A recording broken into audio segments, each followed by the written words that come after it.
Hi, I'm Paul Duchesne. Welcome to Mama Paul's video podcast. Today is Monday, February the 15th, 2021. It's the day after Valentine's Day, and today is President's Day, which unfortunately now includes the last guy that was in.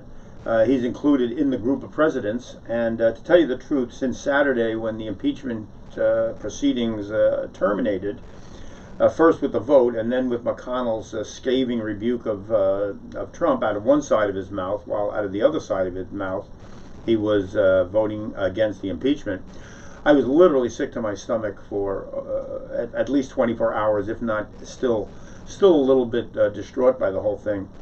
It's mind-blowing what happened on Saturday, absolutely mind-blowing. But let's move ahead. And maybe we can figure out how we got to where we are. So I said that this was going to be the Powell Memo Part 2.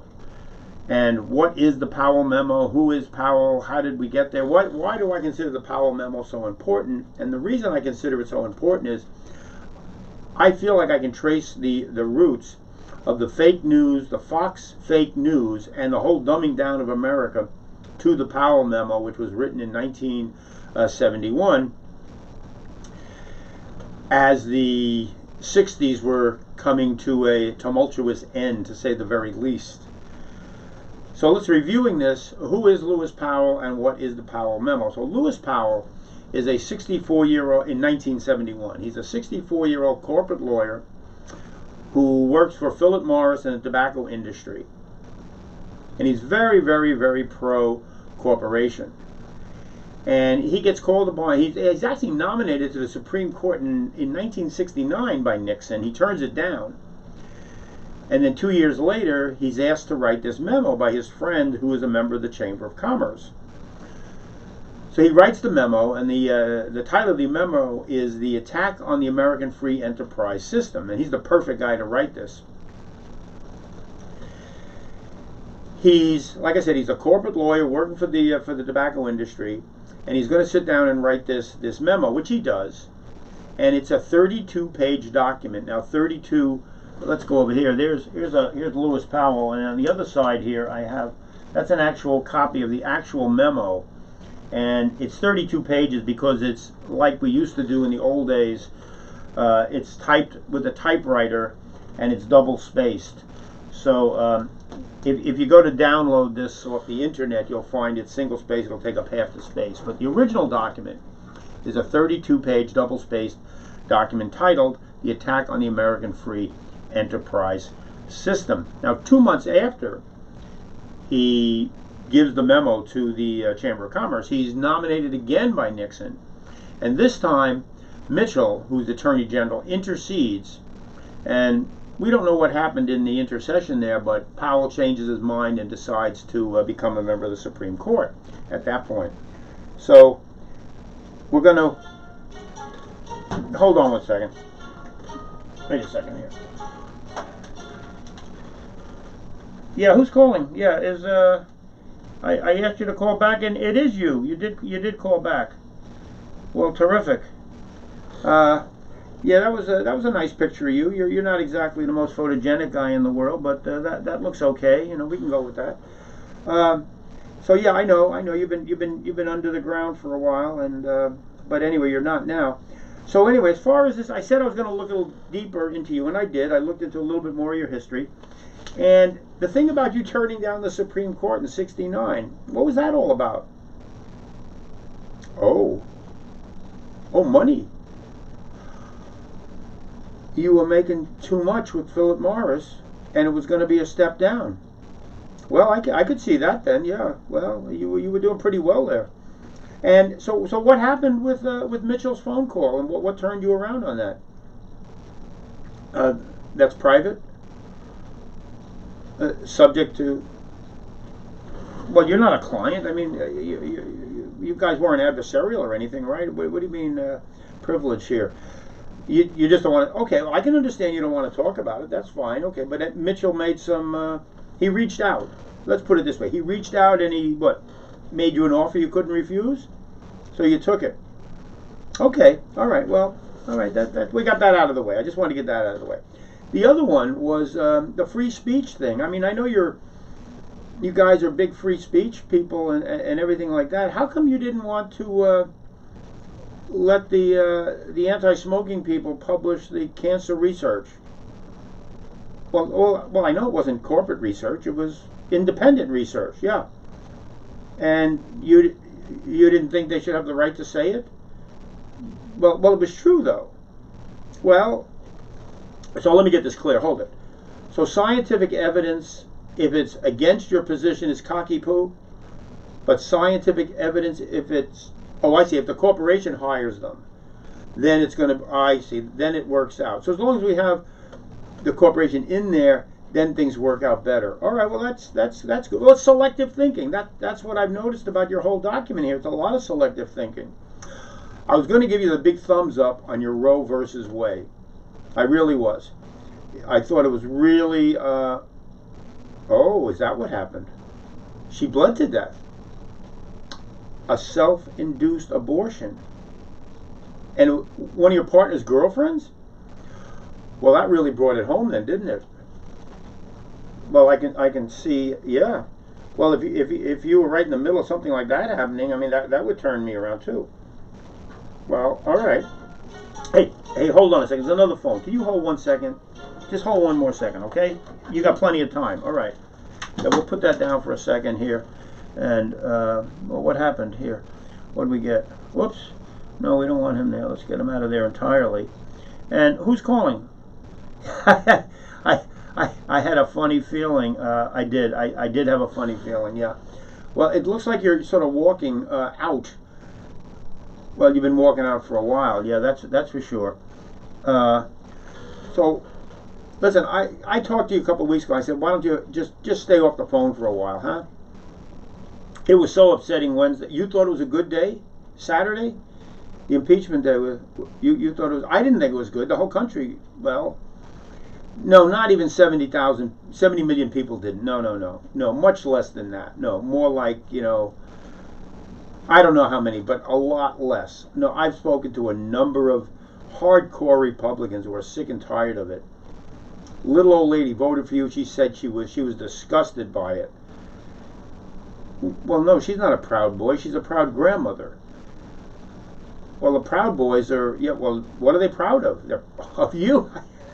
Listen, I told you I really didn't want to talk, and really, I got somebody else on the line who's a lot more important than you right now, so forget about it, and maybe in a bit we'll chat again. But for right now, like we've been trying to say for a while now, take a hike, would you? All right, take a hike for a few minutes. Okay, bye now.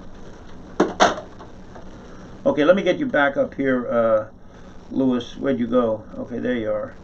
All right.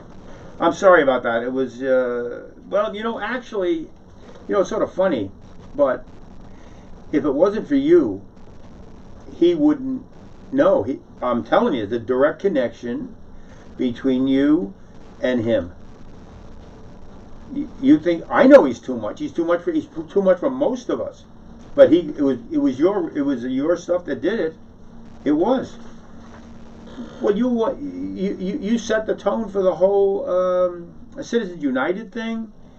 You're this big corporatist. You've been anti-scientific inquiry and scientific thinking. You're in favor of big money and down on small money. You're against consumers. I mean, just everything you have had something to do with, he's been a direct result of. I'm serious. I am. Well, what about, okay, here's another one. I was going to give you credit, but then I realized, no, maybe not. You upheld the Georgia sodomy laws, and that was an 86 ruling. And I think you were saying that you had never met a gay person. Your clerk was gay. You didn't know that? I mean, you had, I see. He didn't have a limp wrist, and he wasn't wearing a pink silk shirt, so therefore he was. What do you think? All these gay guys walk? Have you checked the Republican Party lately? These guys have got, three-piece suits on, and they're hanging out in the men's room in the middle of airports, for Christ's sake. I was born and raised in New York City, yeah. And I used to go to the city a lot. And I was, honest to God, when I was young, before the even teenage years, I thought all gay people had Southern accents. Because that's all. Every time I met a gay person, they had a Southern accent, and there were a lot of them around. But it wasn't until I was a lot older I realized that, yeah, they all left the South because you guys were so repressive. All right. Well, so you didn't do good on that one for points. Anything? How about the death penalty? Well, you were in favor of it. Yeah, you didn't think somebody's life could be repaired, and well, I heard that quote. Yeah, but you did change your mind 10 years later. What brought you around to change your? Oh, things change, and you changed. Well, that's one answer. Okay, listen, I don't want to go on with this too long, but the interesting thing the week before was your attitude, your religious attitude. Yeah, and I did a little digging, and I see that you've got a bit of a Calvinist kind of influence on your religious beliefs. And that book, it was an interesting book last week. Yeah, well, it was in the newspaper, and it was Religion and the Rise of Capitalism. And right at the beginning, they were talking about Calvinism. And within it, God chooses the elect. Once you're elected, you're one of the chosen, and it lasts forever. Well, that seems pretty clear. So how does God decide who the elect are going to be? You submitted your income tax from 1968? So it was a financial thing. I got it. So I these other people are going to the wrong church then. Any of these, no, right? These, these soft-hearted people that believe in forgiveness and love and things like that. So anyway, God chose the select based on their financial worth. And once you're saved, it's forever. Okay, so I got that. So how are things in heaven for you? It doesn't look as like you thought. No clouds? Not soft and cushy? Are you floating or no? You're pushing a cart around? What have they got you? They got you working? Are you sure you're in heaven? The sign said. What does the sign say? You're in. What's it look like? This big warehouse? And you're putting things in a cart, and you're putting them in boxes, and then Amazon. You're working for Amazon. Well, listen. What can I tell you? You got exactly what you deserved. I'm going to hang up right now. We're going to get into the weeds in the document, but it was really good. I'm glad they took care of you and fixed you up so that. Yeah, right. Well, like I said, enjoy your stay there. Make sure you get those packages out on time. Okay. Goodbye there, Lewis F. Powell. Bye now. All right, we'll get rid of that here. And I'll tell you, the impeachment thing on Saturday just absolutely blew my socks off. I was beyond shocked. Not that I expected the Republican Party to do anything courageous or ethical or right or anything, but for some reason I had this fantasy in my head. I get these really optimistic fantasies sometimes. And I just figure, well, after you present all this evidence to these people, they have got to vote to impeach. But no. Mitch McConnell, I'll tell you, the guy is, I don't know, you could, I mean, whatever. I don't think he's a genius, but he definitely knows where his bread is buttered. And on one hand, he sits there after voting not to impeach him, because you can't impeach him, which was not true based on the upper house's argument from the beginning of the week. And then he goes to deliver the most scathing critique of Trump that I've heard anybody give.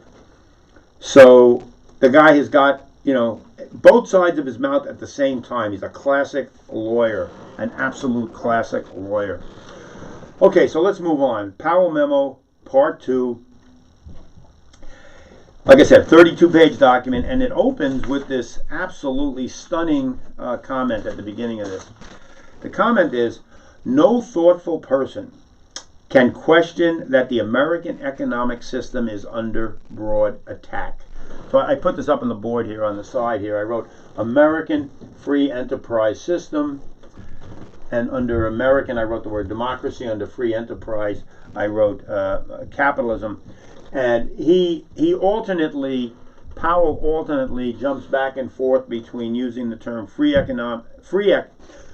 enterprise and American economic system. He goes back and forth in the thing between these two concepts.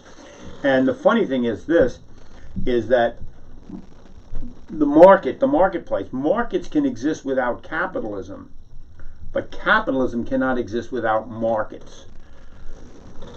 Okay? You have to have markets in order to have a capitalist state, but you can certainly have markets, you can have free markets without capitalism. You can have it within a social democracies. You can have a lot of different forms of free enterprise and a market economies without having a capitalist imposed kind of a system. So there's a little bit of a linguistic hinge over there to hang things on.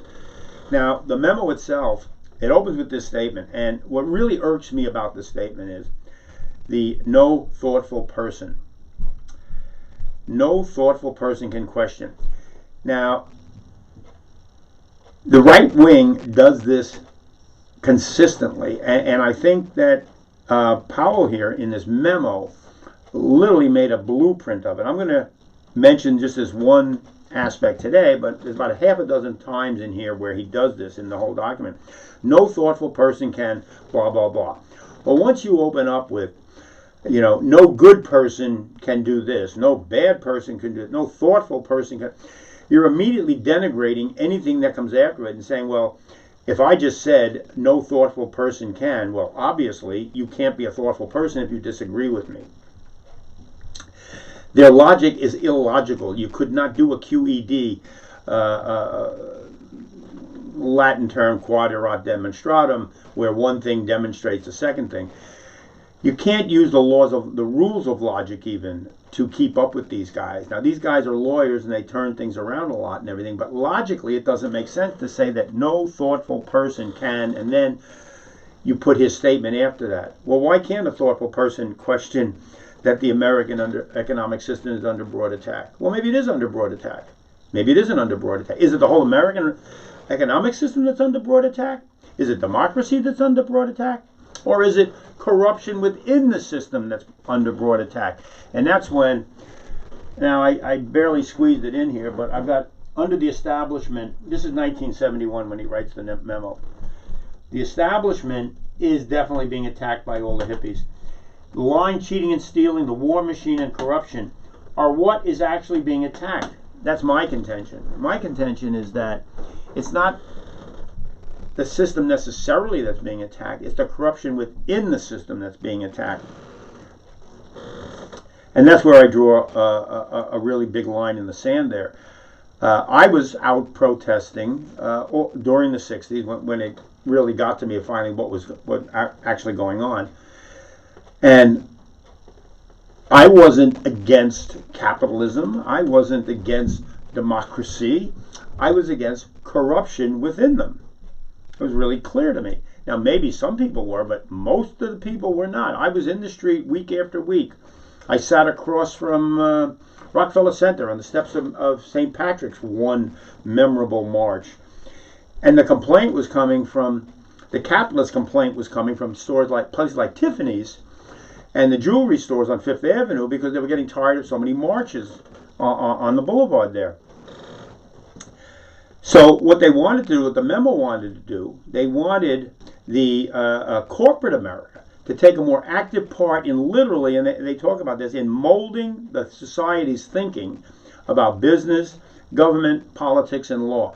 They wanted to mold the thinking. So the corporation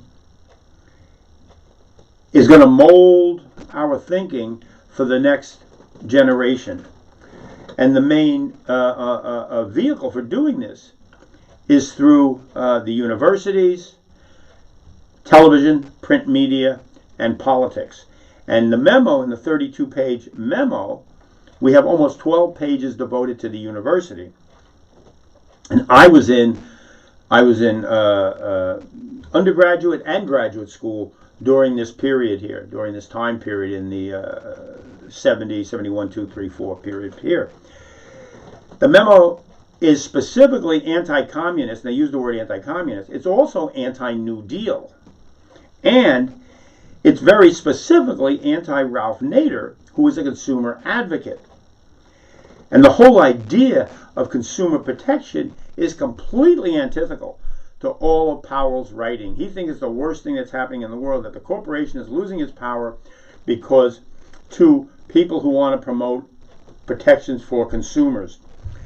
And it was really specifically the Ford Motor Company's Pinto vehicle which was the main cause of his consternation. Now, if you remember, most of you probably don't remember, some of you do, the Pintos were blowing up because of the gas tank, and there was some wrong equipment.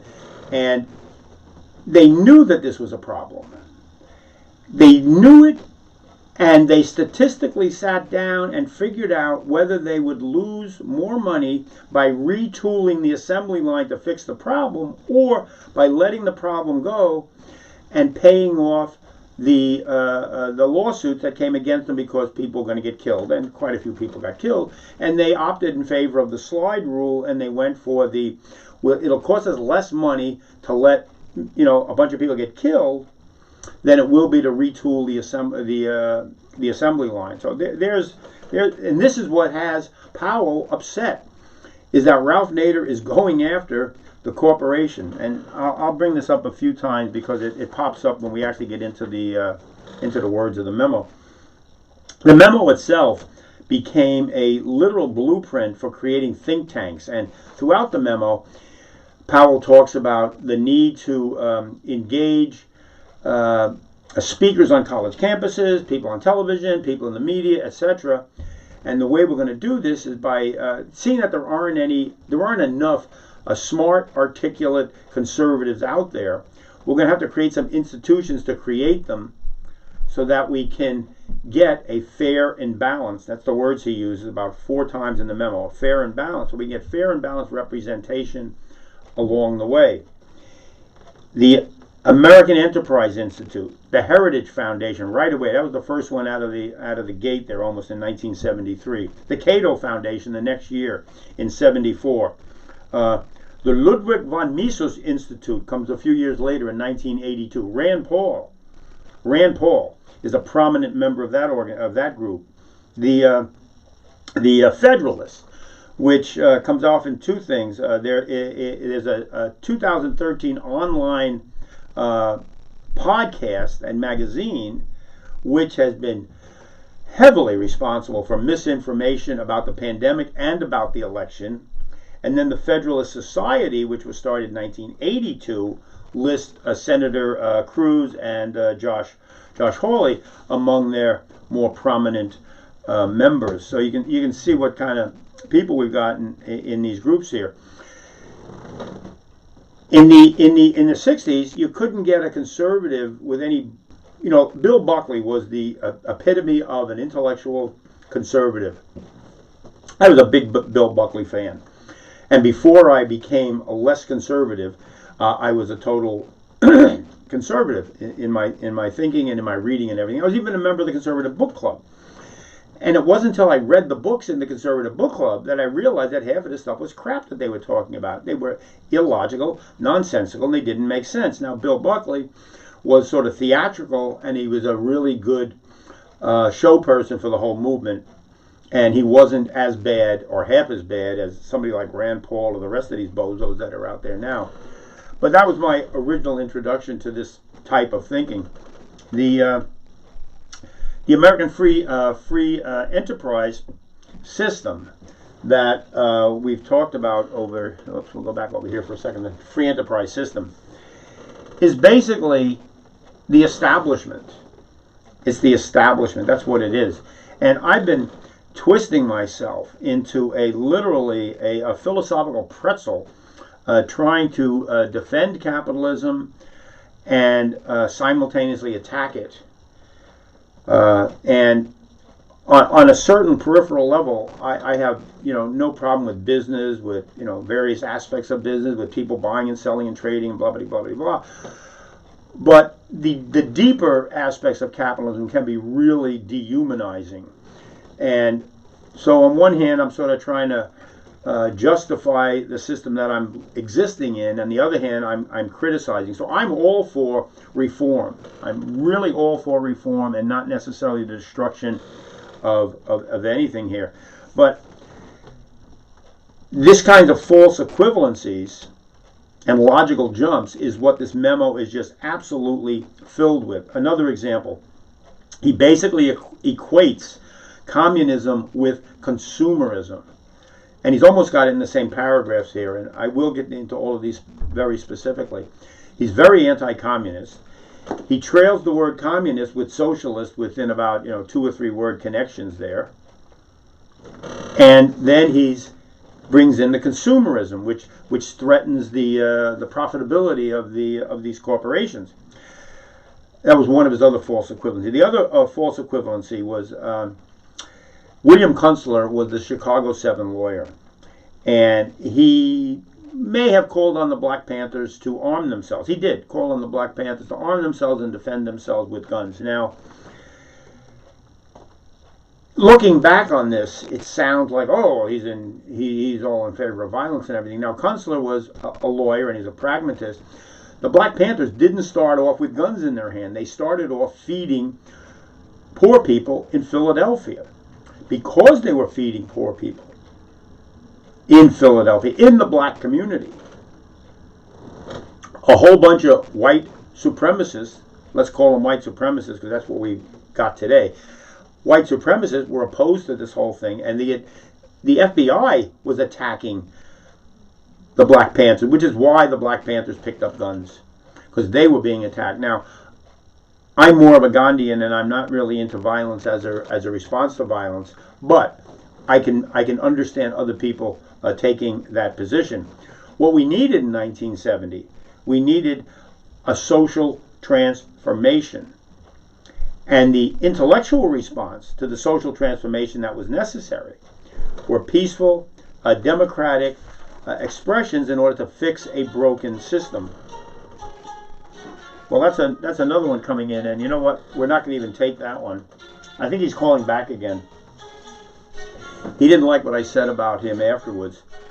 I'm sure that's what it's about. And I'm just going to let it go right now. In fact, that's it. Stop it. Come on, Donald. Get off the phone and hang it up. Give it up, would you? Okay. The system was broken. The system was corrupt from the inside out. And because of the corruption and because of this whole thing going on, that's why we were out in the streets protesting the war in Vietnam. What was the war about? The war itself was about, I talked about this last week, about financial gain. We have racial injustice. We've got gender inequality. We've got sexual discrimination. And we've got a military-industrial complex that's out of control. We have an economic system which, at the beginning of the 50s, with the high 90% tax rates, was doing something to actually balance out the system. But by the end of the 70s, when we had 20 years of decreasing these tax rates, we're starting to get to a different situation. So there was a real need for a social transformation, but we didn't necessarily attack the democracy because of it, and we didn't necessarily attack the entire economic system because of it, and we weren't raving communists out in the street with hammer and sickles like he would like to make us out to be. The solution he offers is that we need corporate control over the whole of society in order for us to move forward. This is his argument. So that's my little summary. Got into a little bit on the weeds on this. Peace, patience, and persistence, and we'll see you. I'll try to do part 3 next week, and we'll do another little cooking show tomorrow.